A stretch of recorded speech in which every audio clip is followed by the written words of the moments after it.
I'm Carrie Triffet. I'm here with Nouk Sanchez. Hi, Nookie. Say hello to the Hi. nice people. Hi, Carrie. Hi, everyone. And we're going to just take this moment to talk a little bit about Nook's new book that's coming out really soon called The End of Death. And I'm especially excited about it. I know that this book contains a lot of the material and also the exercises that you've been doing in all the Power of Power retreats, correct? Correct. And more. And more. Well, I can personally vouch for the amazing power of at least some of the exercises, since there's more than I know about, that have been at those retreats, because I could see the effect that it had on the participants. It was really, really stunning. So I think this book is going to be an amazing, eye-opening help for a lot of people who can't necessarily travel to go to the retreats. They're going to get the essence of it, and apparently even more good stuff than that, yeah? Yeah. Yeah. Oh, there's a lot in the book. Yeah. And we're hoping to have it out on an ebook too, Carrie, isn't it? Yeah. Yeah, Ebook and audiobook. Yeah. Yeah. So let's talk a little bit about what's in the book and how come you wrote it? Your favorite question. Well, have you got 48 hours? Well, I do. I don't know about viewers. Go for it. Okay. Tomas died. Yeah, so called. In the dream died. Left his body. And that triggered me into the worst dark night of the soul possible. I had a breakdown, and in that breakdown, I lost all belief in God, or my notion of God. I let go of A Course in Miracles, which I'd been studying by that stage for 20 or 21 years, not just studying it, but living it. And that was all involved in my breakdown period. It's a very short breakdown, but it's the most intense breakdown that I've ever experienced after Tomas passed. Tomas had cancer, and he allowed the cancer to take his life. In other words, he believed that he was a victim of something that the ego made. Yeah. Something that God did not make, which is sickness and death, was able to claim Tomas, even after all the spiritual work that he had done, all of the spiritual undoing that he had done. I'm not saying that he'd completed it. He was awake within the dream. However, it's clear to me now as I look back that Tomas was certainly not awakened from the dream. And there's a very big difference between being awake in the dream and awakening from the dream. And the book explains the difference there. And the deeper message of Jesus in A Course in Miracles is he's asking us to develop the trust within. In other words, to develop the trust in the God self, what I call the holy self within, to the point whereby we become that holy self. And while we're here in the ego dream, we live out from that holy self. And Tomas was not able to achieve that in that particular period of time. And of course, when he passed, I thought something was wrong. I thought something went wrong. Yeah. Because I was already beginning to receive these downloads from Jesus in A Course in Miracles, and I did not understand them fully when Tomas passed. Now, 2.5 years later, I have a much better grip and grasp on what these deeper teachings are about. So going back to that breakdown period that I had after Tomas passed, I see it was necessary in my process. It's not necessary in everybody's process, but mine. Everybody has an individual process. But in my process, it was important for me now to break down and to toss out God and the Course and anything that had anything to do with spirituality, and to basically and physically on my knees drop into what I would call the worst state of the godless hell in my mind that I could have ever even imagined. And that's this place I went to, and let go of everything, and was, even though it didn't seem like a gift at the time, I see now it was a gift, was to experience a place where there was no God. Yes. And therefore, right? And no hope. The Buddhists would call it beginner's mind. Beginner's mind. That Because must be great. There are no illusions. There's no partially correct beliefs that you're still hanging on to that are in the way. Just emptiness. There's just total emptiness. But it wasn't.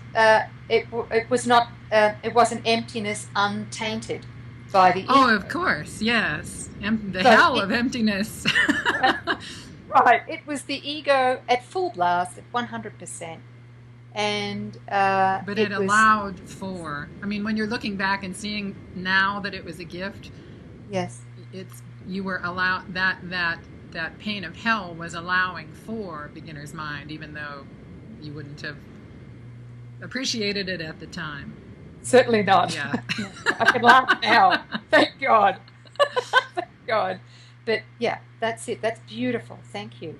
And in that state that I experienced, I recognized something huge, which was, how can I say this? Is that how could there be no God and no thing except hell? In other words, a godless state. How could there be that? And that I was still alive. In other words, I was still present. There was something in me that was present in this seeming state of extreme hopelessness and helplessness. Yeah. I was still present. There was a presence.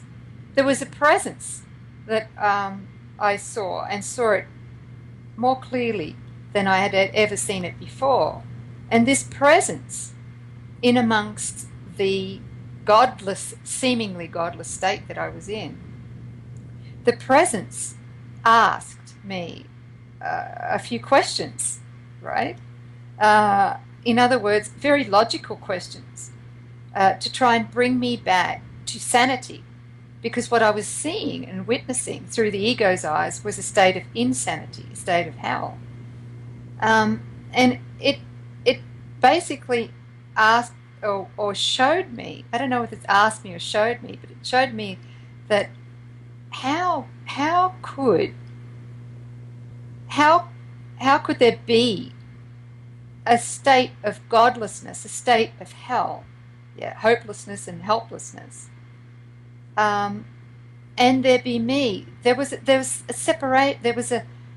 contrast. There was a contrast. It was a point of contrast that I got to see, where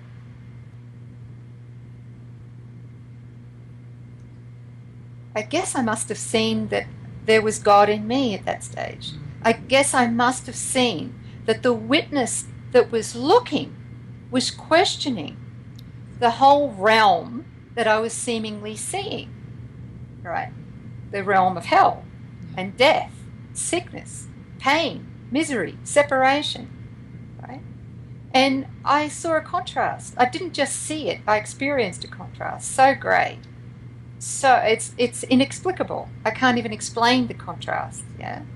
But all I can say is that I guess God looked through me, the God within, looked through me and made me question this hell that I was seeing.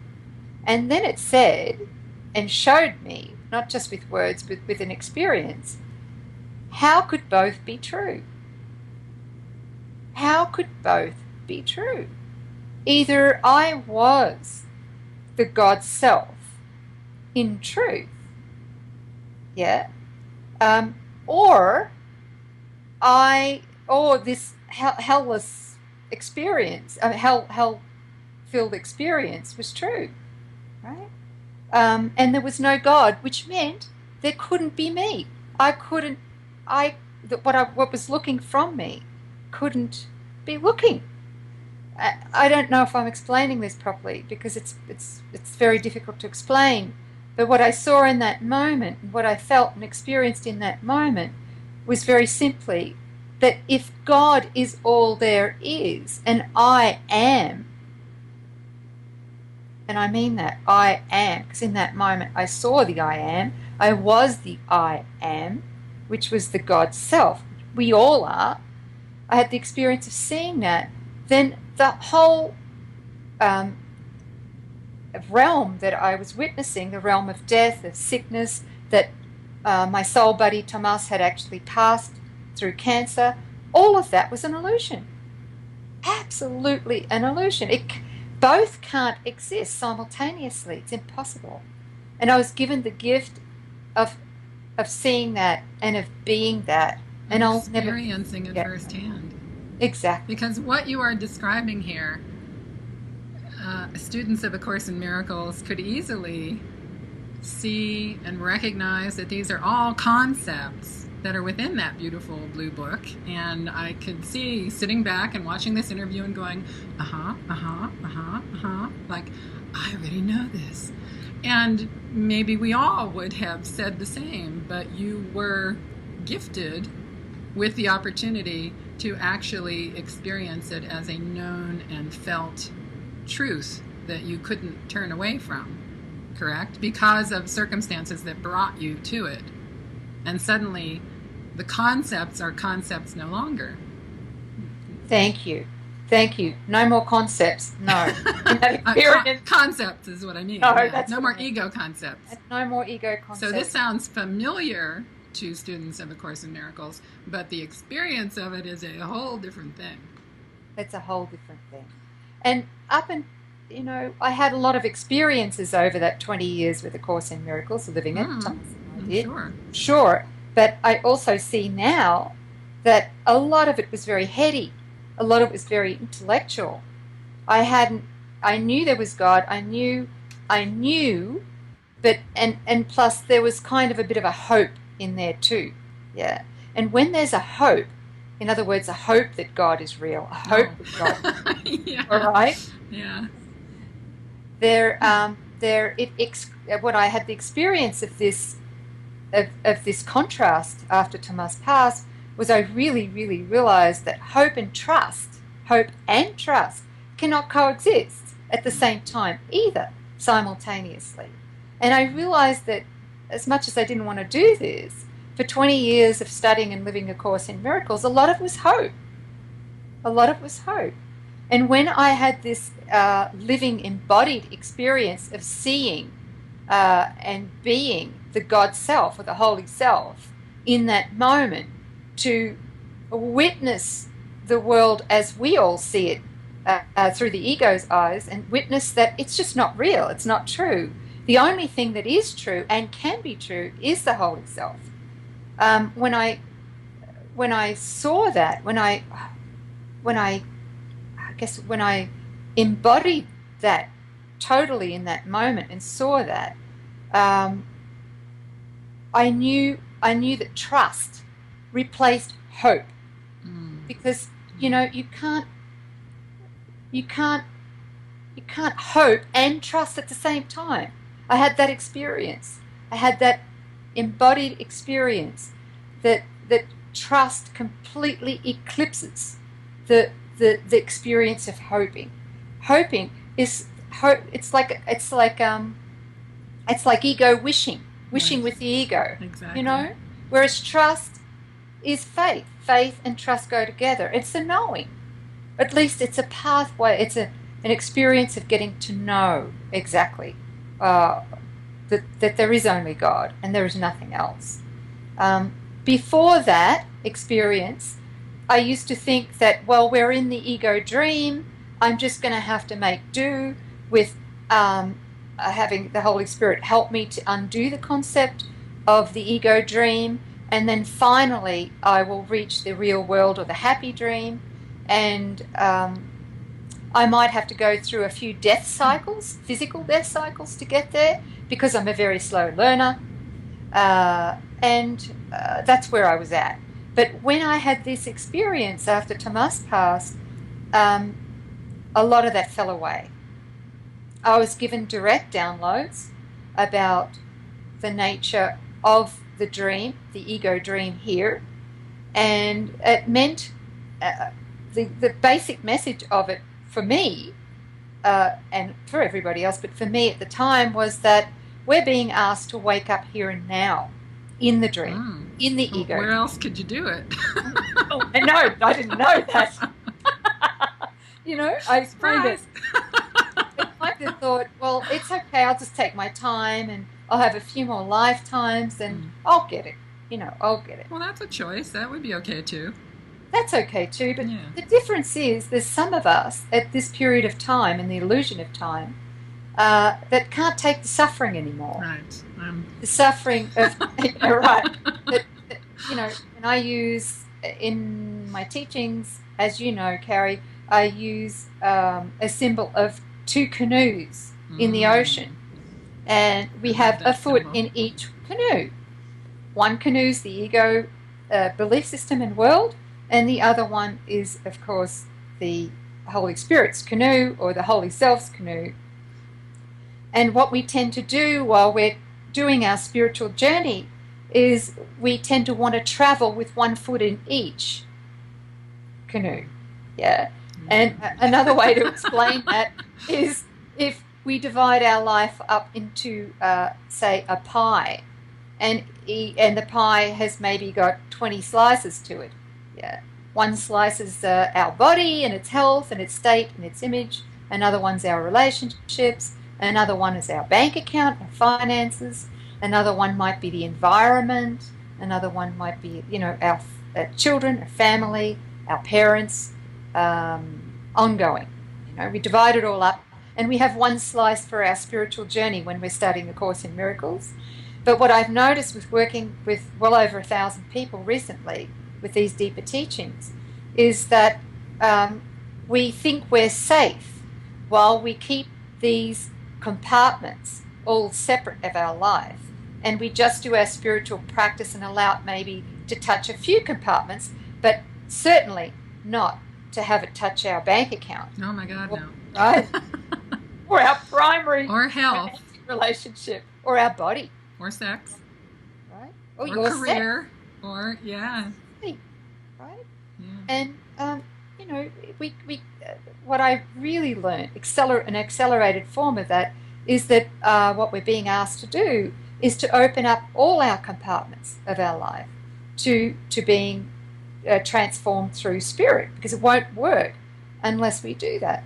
Otherwise, we're going to have suffering, and the ego is going to sabotage each and every compartment of our life until such time as the heat gets turned up so greatly that, you know, we're on our knees like I was after Tomas passed. The two canoes. We're doing that. Yeah. And so what happened for me was that the suffering just got so great that I was then willing to drop everything. And what I mean to drop everything is to take my foot out of the ego's canoe and put it firmly, but with the other foot, into the Holy Spirit's canoe, and give everything to Spirit to run, everything. I'm not saying I'm perfect, I'm still there, I'm still traveling the road, but now I'm able to see very clearly when I'm in the ego's canoe again. So going back to that that breakdown that I had, that embodied experience of seeing that I was the Holy Self, what I was shown was that there cannot be the Holy Self and the real world or the happy dream and the ego self and the ego's dream. That just can't be. You have to make a decision. One is false. One is completely false. There's only the God self. So, well, but you needed to make that decision, though, didn't you? One is completely false. Which one? I mean, that would have had to be the question at the time for you. Exactly. Either heaven is real or hell is real. Take your pick. Yeah. Take your pick. I also got to see in that experience completely that whatever I willed, whatever I personally willed, would manifest. What I was shown there is that, and you've seen this, Carrie, and it's very hard to describe for me anyway, with this, but is that imagine an iceberg, a humongous iceberg. Just about probably 5% of that iceberg is what we consciously recognize. The other 95% is hidden under the water. The other 95% is the ego thought system. And that's what drives the dream. It's what drives our dream here. What I got to see in my epiphany at that time was that 95% of what was hidden in my ego unconscious was what was driving everything. It was driving my relationships, it was driving the state of my body's health, whether it felt pain-free or had pain. It was driving my emotions, it was driving my bank account, it was driving every single thing there. And it does for everybody, right? And it's not until we are brave enough, courageous enough to want to physically exhume all of these unconscious beliefs and bring them up to the light so that spirit can see them. And then we give them to spirit in exchange for the miracle. That is when real positive change can happen in our lives. Well, let's go back and talk a little bit about embodiment. You spoke of it, yes, briefly, when you had the breakdown, that you felt an embodied knowing of all of these things that used to just be concepts. How does embodiment relate to the iceberg, for instance? Oh. Is embodiment a part of that process? I guess is what I'm asking. Well, you can't exhuming the stuff. Yeah. Good question. You know, this is in my experience, and I'm sure it's true now, is that I don't believe you can do the process without embodiment. It's impossible. You have to show up for yourself. What the ego thought system is, in my experience and in many others that I've worked with, and you too, what the ego is, it represents us having abandoned ourselves. That's what the ego thought system is. We have abandoned our real self, the Christ within, the holy self, whatever you want to call it. We've abandoned that one holy self. That's what the ego thought system is. And so when we go through looking at our ego iceberg, and also looking at all of the different compartments of our life that we kept away from our true self, right, you know, and then we have to actually feel into, and it's a feeling, and there are many tools that we can use to go into helping us to be embodied while we experience this. But we do have to go there and do it. We have to go within to see where we have abandoned ourselves in all of the different areas. Where have we betrayed ourselves in all of these different areas? And what shows up often and has to show up, is that how we've actually used people and situations in our past to abandon ourselves, to betray ourselves. Yeah. Now, the ego doesn't want us to see any of this. It wants to just put a huge blanket over that and just go, no, let's not look at any of that. Oh, just trust me. Trust the ego. Those people out there are guilty. Right? Yeah, people out there are guilty, right? Oh, it was your childhood abuse, Nook, that caused all of this. I kept that one for many years. No, it wasn't my childhood abuse, because there was no childhood abuse. Okay? Yes, at one level there was. At the level of form there was, but I had to go deeper, and I had to go and have a look at what the unconscious beliefs were that justified me believing I should be abused. Right? These are the kind. We have to go back. We have to go back with the Holy Spirit, not alone, to have a look. So we need a sense of embodiment. We need to learn how to be within, how to meet ourselves genuinely, and how to give ourselves that nurturing support, that unconditional love that most of us never ever received as children. One of the most extraordinary things about the Power of Power retreats is that the teachings that you bring to those retreats are then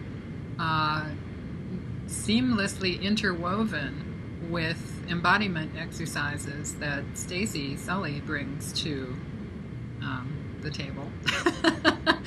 And watching and experiencing how these ideas, which would otherwise possibly just sort of stay in the intellectual thinking mind of somebody who is attending one of these things, they get really brought down and felt and embodied. And when they're embodied, you can see that it then becomes a part of the person. They begin to live out from the things that you're teaching. So they don't just remain up here, which is sort of the territory of the ego. They actually become a part of that person's expanding awareness. Yes. And back to your book for a second, your upcoming book, the one of the many exciting things about it, well, exciting to me, is that there will actually be a little meditation and sort of booklet of information attached about the kind of embodiment that takes place during those retreats. So people can get a real taste of how to combine the two and how to use those embodiment exercises in order to bring lasting richness and lasting transformation to the incredible exercises that you're putting in there.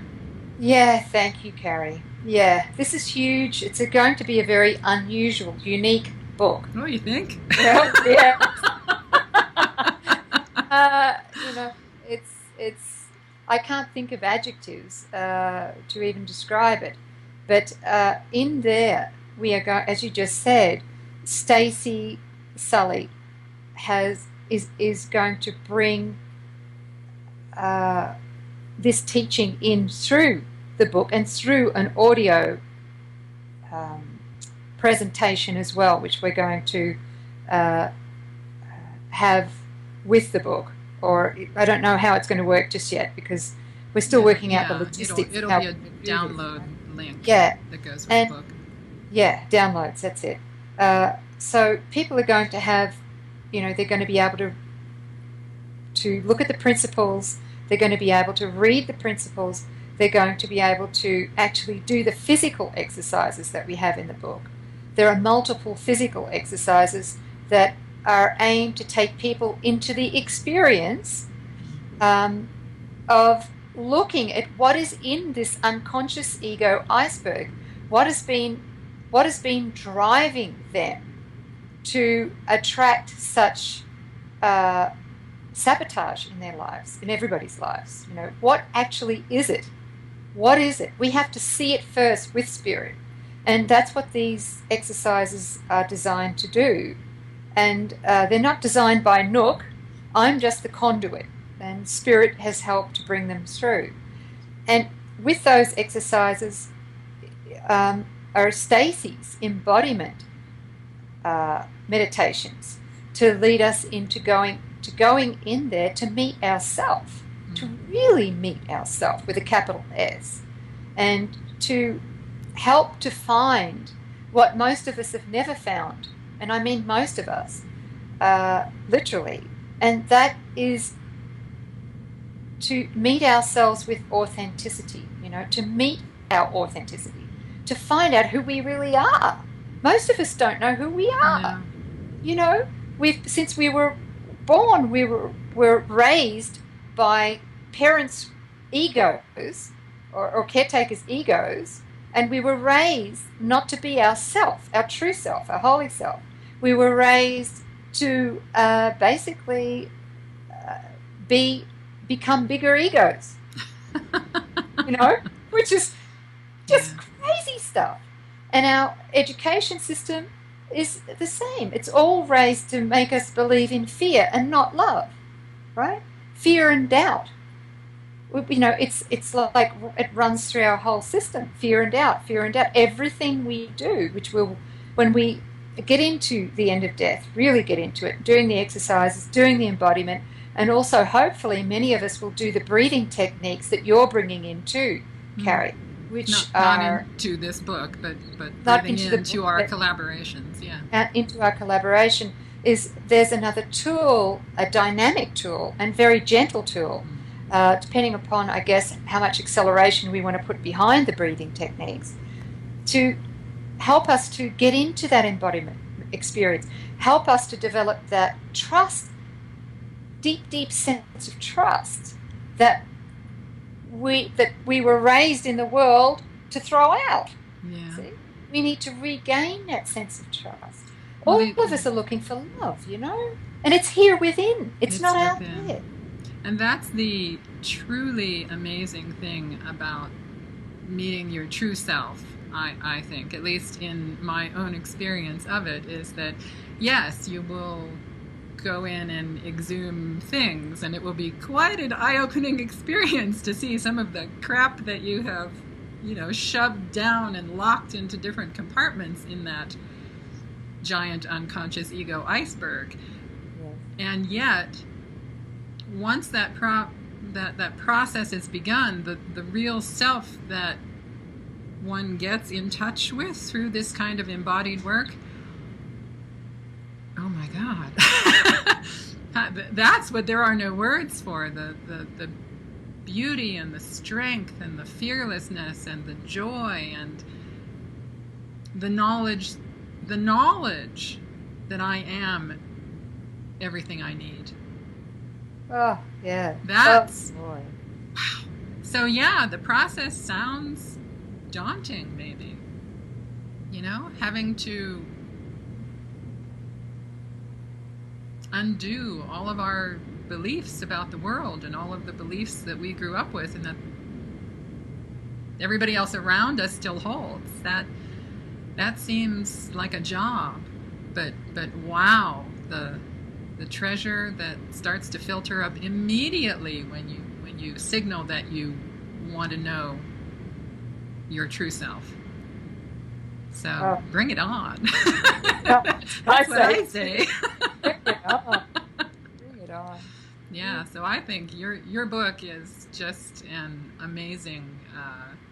I haven't read it yet, but I've read a lot of it. I've been there for the teachings, for many of the teachings, and I would say that it's a tremendous gift to anyone who really wants tangible, physical, embodied, mental, physical, spiritual knowing, even of inklings of your true self. Once you get that first taste, you never go back. You can't go back. Yeah. Just can't. And we've seen it. I mean, how many of our Power retreats that you have co-facilitated with us, and you've been there with we call our participants our family with a capital F, because that's what happens in these retreats. And they just stay family afterwards. That's the amazing part. Yeah. See people popping open and blossoming, and it's not temporary; it's permanent. Yeah. Sure, the ego comes in and goes out until such time as we've done it permanently. But yeah, that's what egos do.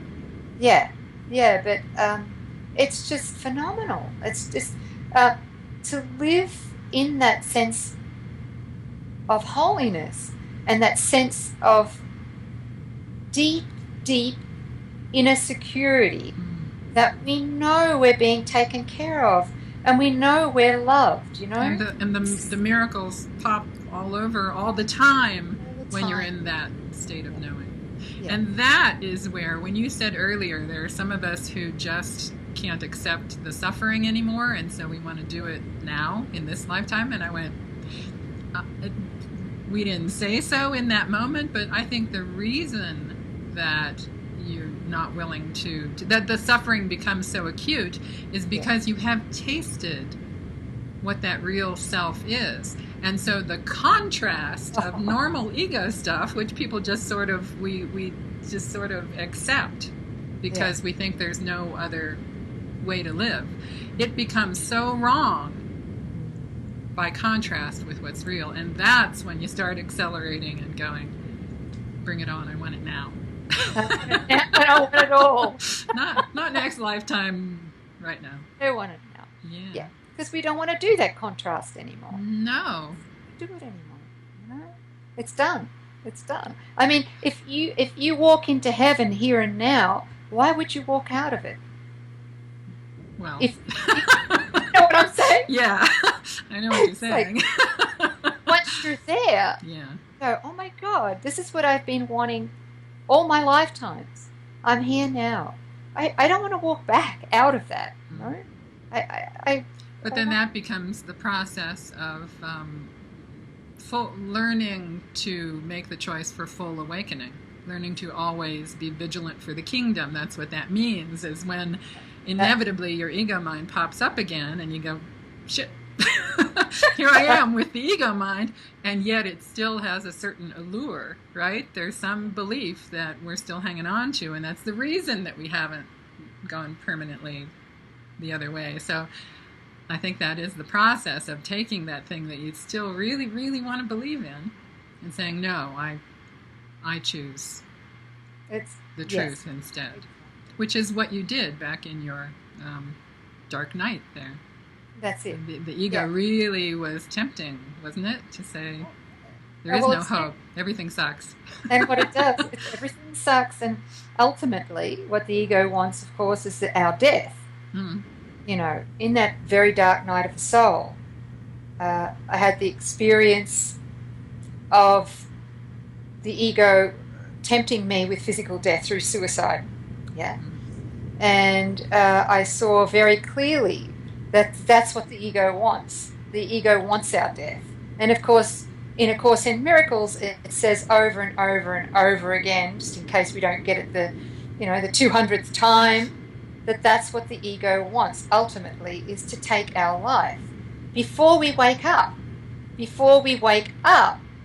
to the ego being an imposter, a total imposter, and the world that is projecting is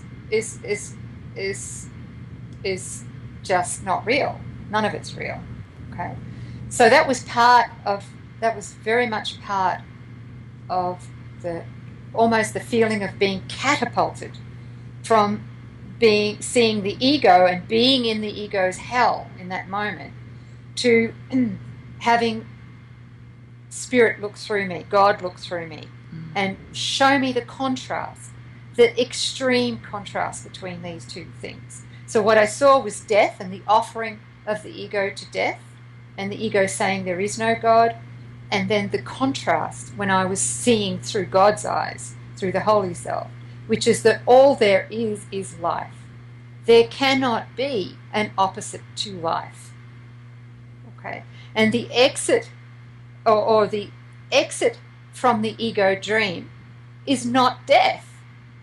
Up until that point, I have to admit that secretly, in the ego's beliefs, in that unconscious iceberg that I spoke about, was the belief that there's always death, and that there's an exit in death. Rest in peace. And peace. Yeah. And reunion with loved ones and all of this other stuff, right? I used to love, when I was even a teenager, reading about NDEs, near-death experiences. I read every book in the 70s there was available on it. So I had this preconditioned idea that the death realm was a portal. I'm sure a lot of people do, yeah. You know, and all that got wiped out completely in that epiphany that I had in that dark night, or the contrast between the ego's hell and spirit's life and heaven, the state of heaven, which is not out there, it's within. So I got to see that. And from that point onward, I received downloads, what I call divine downloads, and that's the sum of that, of all those downloads, is this new book, The End of Death. Yeah. Okay. Can't wait. Yeah. Wow. Yeah. That's what happened. So I saw that death isn't real, and not just saw it, but had the experience of it. And what happened during that too is it brought Tomas and I closer together. In other words, I realized that just because he didn't have a body didn't mean that we couldn't communicate. So communication remains unbroken, even if the body is destroyed. Now that's a direct quote from Jesus in A Course in Miracles. And I'm shocking at remembering quotes. But that one stayed. And it was proven to me that it's just, death's not real. Just not real. So at the end of death is full of the most awesome and miraculous experiences, if you want to take them in as an experience, and the exercises, and read the text and take it in and feel spirit. It's not about me teaching or anybody else teaching anybody through the end of death. The end of death is a tool to take people in to their very own experience of undoing pain and suffering, undoing our unconscious attraction to pain and suffering and death. It's the undoing of that. And of course, once we're willing to undo all of that, the truth is already there. We don't need to go out and get the truth. The truth of who we are. We talked about it before. When you have that experience of knowing who you are, when you have that experience of knowing that love is here within, that you are sustained literally by the love of God. There's nothing out there that can sustain you. You are really sustained by the love of God. When you have that experience, even in drips and drabs, it totally it takes you out of the realm of doubt and fear and that feeling of persistent sense of threat that we all have. We might have one good day or two good days, and on the third day we wake up and go, oh shit, the world's against me. What's going to happen? Looking at my bank account, oh my God, I've got all these bills, all that kind of stuff. When we open to that sense of love within, and we know we're sustained by the love of God, that's when we begin to embody the experience that we're under no laws but God's. Not up here, but in here. In here we know that experience. And whatever ego crap gets brought to us, we can go within in that moment and go, wait a minute, hang on, I know what's true. I know what's true. I know what's sustaining. I choose only God's love to sustain me, because that is what I am. And in that moment, a miracle occurs. Our perception's shifted, and of course then we're out of the ego realm and we're back in to the Holy Spirit's realm of love and joy and trust. We can afford to trust in that realm. So this is what the book is directed to people having that experience. Well, and that's forgiveness 2.0. Yes. Really. Yes. It's the big time. That's the big time. It's forgiveness college. Oh, forgiveness college. That's That's it, yeah. And a large chunk of this book, and it wasn't my plan at all in the beginning because I didn't know, but a large chunk of this book is dedicated to miracles. I must say, 2.5 years ago, I didn't know what a miracle was, even though I'd studied the course for 20 years. I had no idea. I had to be taught. Yeah, and so the end of death, which is the title of the book. Yeah, I nearly forgot it then. The end of death is there's a large chunk that's dedicated to miracles and how to accept the atonement, what the atonement is, and how to accept it. Yeah, so I think it's going to be pretty awesome. Yeah, I think so too.